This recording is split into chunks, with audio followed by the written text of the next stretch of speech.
The story of the Bible begins with God creating a beautiful world and sharing it with all of his creatures.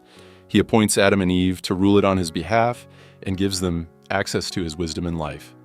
However, he tells them there is one tree they must not eat from, as it will lead to death. This situation presents Adam and Eve with a choice in how to rule with God, which feels like a test. And indeed, it is a test. You might wonder if it is cruel for God to test them, but not all tests are bad. Consider a king who chooses you to fulfill a royal task to see if you are trustworthy. This too is a test, but also an opportunity to do something important and noble. Conversely, if a rebel who hates the king and you tries to convince you to defy the king's command, he is setting a trap. Thus, a test can be an opportunity or a trap, depending on whether the one testing you has your best interest in mind. In the Bible, both types of tests appear at the beginning. God commands Adam and Eve to eat from the tree of life, but not from the forbidden tree. Testing their loyalty. God wants humans to rule the world with him as partners, trusting his wisdom over their own. However, a rebel seizes this opportunity to twist God's command, leading humans into exile and ultimately death. The test turns into a trap.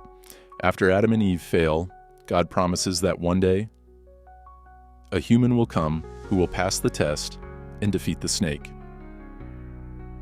As the story progresses, God gives a couple named Abraham and Sarah an opportunity to trust him by leaving their family to go to a new land where God will use them to restore his blessing to all people. This is a test, and although things start well, Abraham quickly fails by lying to protect himself and scheming with Sarah to have a son through one of their servants, abusing her in the process. Despite Abraham's failure, God does not give up on him. He provides Abraham with one final test to prove his loyalty by asking him to offer his son as a sacrifice. In an intense test of faith, Abraham obeys, but God stops him at the last moment, providing a substitute animal. God then promises to fulfill his promise through Abraham's family because he passed the test. However, Abraham is not proven to be a fully trustworthy partner, so humanity still waits for someone who can pass the ultimate test. As Abraham's family grows into a nation, God continues to test them.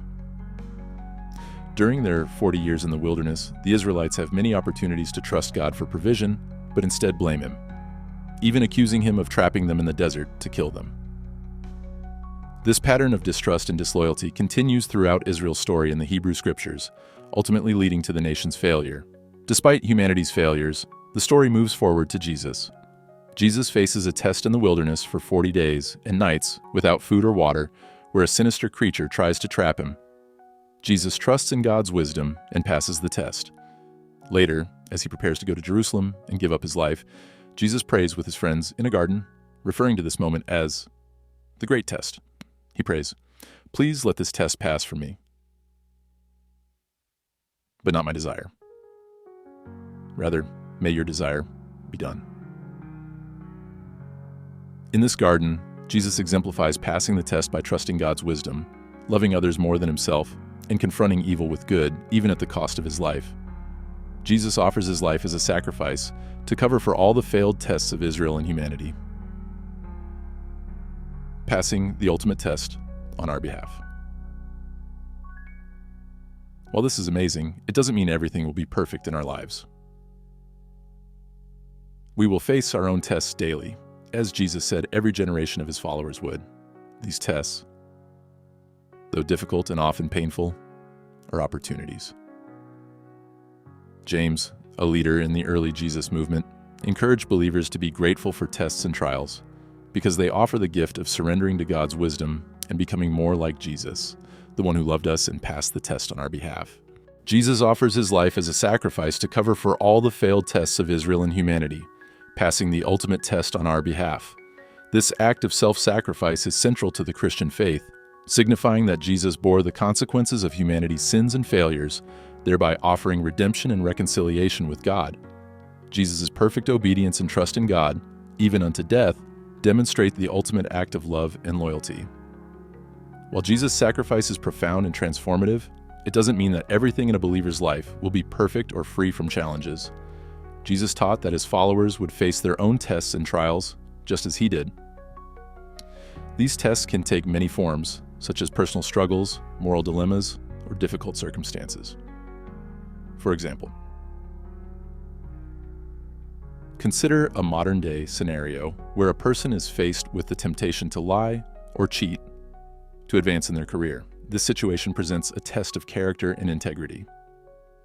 Choosing to be honest and ethical, despite the potential for negative consequences, mirrors the kind of trust and obedience to God's principles that Jesus demonstrated.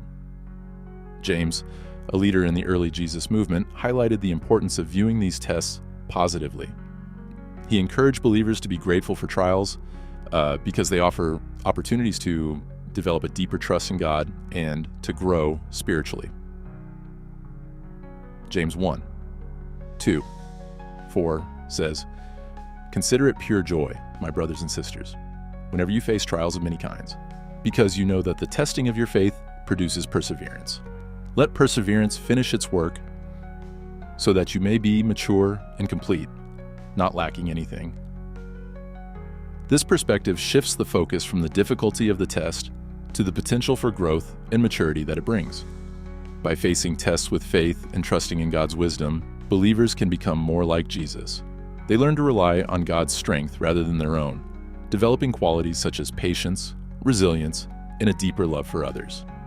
In summary, Jesus' sacrifice covers humanity's failures and provides a model of perfect faith and obedience. However, believers will still face their own tests. These tests, though challenging, are opportunities for growth and transformation. By trusting in God's wisdom and following Jesus' example, believers can navigate their trials with faith and emerge stronger and more aligned with God's will.